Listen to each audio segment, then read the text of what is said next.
নমস্কার সম্মানিত দর্শকবৃন্দু। আজকে 17 তারিখ। আজকের আবহাওয়া কেমন থাকবে, তাপপ্রবাহ কেমন থাকবে, কোন জেলাতে কেমন কত ডিগ্রি সেলসিয়াসে থাকবে তাপমাত্রা, সেগুলো আপনাদেরকে জানানোর চেষ্টা করবো এই গ্রাফের মাধ্যমে। এছাড়াও 19 তারিখ 20 তারিখেরও জানিয়ে দেবো। তো আপনারা দেখতে পাচ্ছেন 17 তারিখের এখানে গ্রাফ তুলে ধরেছি আমি। তাপপ্রবাহ, উষ্ণ কোথায় রয়েছে, বজ্রবিদ্যুৎ কোথায় হবে, সেটাও বলার চেষ্টা করবো আমি আপনাদেরকে। চ্যানেলটিকে সাবস্ক্রাইব করে রাখবেন, ভিডিও ভালো লাগলে লাইক করবেন। তো আপনারা দেখতে পাচ্ছেন মুর্শিদাবাদ, বীরভূম, পশ্চিম বর্ধমান, বাঁকুড়া, পুরুলিয়া, পূর্ব বর্ধমান, হুগলি নয়, পশ্চিম মেদিনীপুর, ঝাড়গ্রাম, এছাড়াও রয়েছে ঝাড়গ্রাম, মেদিনীপুর, এই সমস্ত জায়গাগুলোতে তাপপ্রবাহ থাকবে এবং উষ্ণ সব গরম থাকবে। যে সমস্ত জায়গাগুলোকে উষ্ণ থাকবে: নদিয়া, উত্তর চব্বিশ পরগনা, হুগলি, দক্ষিণ চব্বিশ পরগনা, কলকাতা, এই সমস্ত জায়গাগুলোতে উষ্ণ থাকবে। অস্বস্তিকর দিন যাকে বলে, অস্বস্তিকর দিন হয়ে থাকবে এই কয়েকটি জায়গাতে। তো এইখানে আপনাদের কত ডিগ্রি সেলসিয়াস থাকবে টেম্পারেচার, সেটা আপনাদেরকে বলার চেষ্টা করব। এখানে রয়েছে মুর্শিদাবাদে 40 ডিগ্রি রয়েছে, এছাড়া আসানসোলে 41, পুরুলিয়া 41, শান্তিনিকেতনে 40, শ্রীনিকেতনে রয়েছে 43 ডিগ্রি, বর্ধমান 41, হাওড়া 39, আলিপুর 39, মেদিনীপুর রয়েছে 42, দমদম 40, সল্টলেকে রয়েছে 39 ডিগ্রি সেলসিয়াস। এছাড়াও এখানে রয়েছে অশোকনগর 38, আর ডায়মন্ড হারবারে রয়েছে 39, দীঘাতে 37 ডিগ্রি সেলসিয়াস পর্যন্ত তাপমাত্রা থাকবে।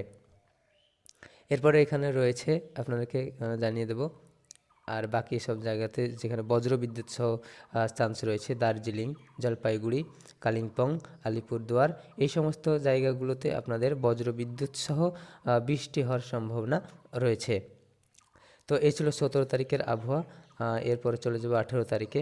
18 তারিখে বজ্রবিদ্যুৎ সহ যে রয়েছে এবং ঝোড়ো হাওয়া যেখানে হবে সেটা হচ্ছে দার্জিলিং, জলপাইগুড়ি, কালিম্পং, আলিপুরদুয়ার, কোচবিহার, এই সমস্ত জায়গাগুলোতে ঝড়ো হাওয়া বইবে 40 থেকে 50 কিলোমিটার প্রতি ঘন্টায় এখানে ঝড়ো হাওয়া বইতে পারে।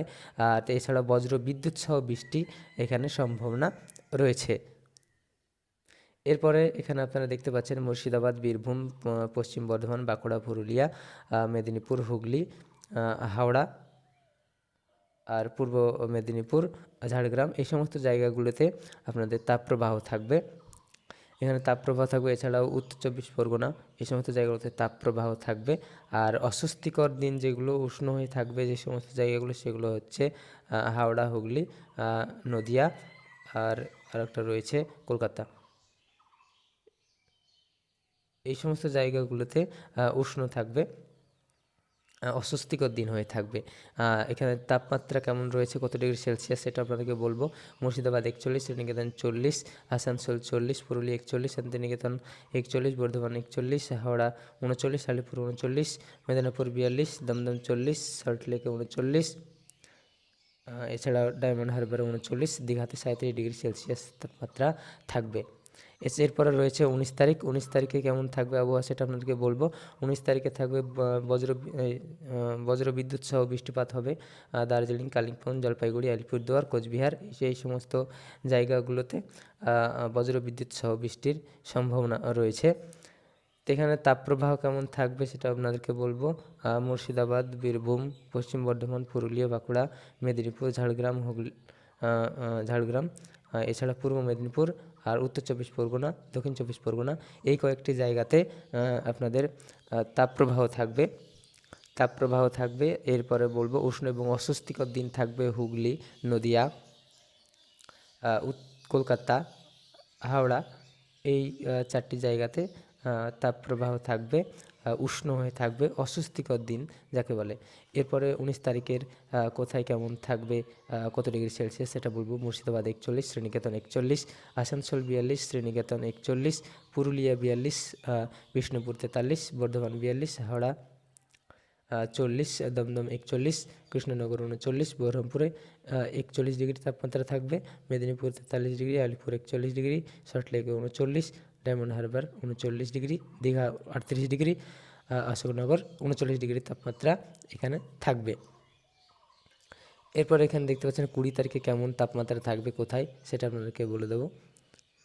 তো আপনারা দেখতে পাচ্ছেন Ratua 39 degree celsius, Malda 39, Murshidabad 41, Baharampur 40, Sriniketan 41, Santiniketan 41, Asansol 43, Purulia 43, Bishnupur 43, Medinipur 43, Alipore 40, Howrah 40, Dumdum 41, Salt Lake 40, Diamond Harbour 39, Digha 38, Ashoknagar 39 degree তাপমাত্রা থাকবে।